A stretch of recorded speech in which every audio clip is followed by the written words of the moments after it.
rare stroke of luck during an otherwise dark moment for the crew of Flight 751. This passenger turned out to be a fellow SAS pilot.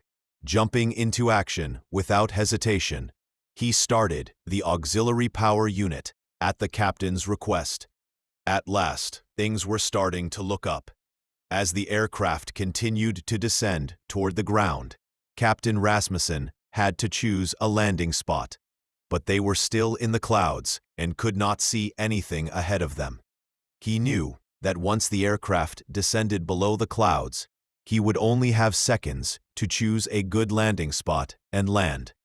It was going to be a hard landing, so Captain Rasmussen instructed the cabin crew to get ready. Descending through about 1,300 feet, still completely in the blind, the flight crew began to gradually extend flaps in preparation for landing. A few seconds later, the aircraft finally broke out of the clouds, giving the captain a glimpse of what was lying ahead. He obtained a clear view of the farm fields ahead as the aircraft crossed the last 1,000 feet of altitude. Losing approximately 30 feet with every second, Flight 751 had less than a minute before it would reach the ground.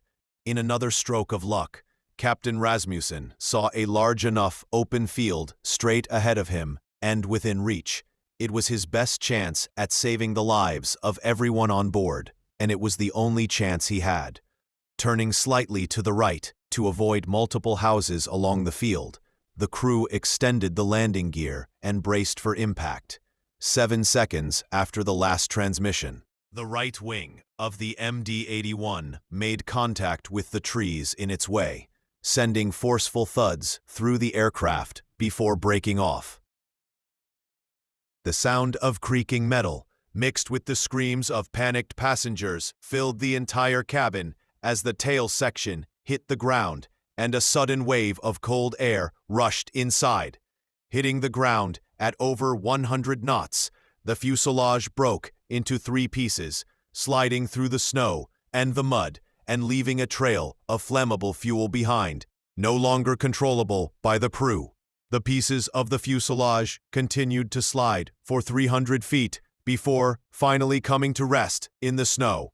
Despite the destructive damage to the aircraft itself and a major fuel leak, everyone on board the airliner survived the harsh landing, marking the last and the most important stroke of luck in the story of SAS Flight 751. How could a crash of this severity result in zero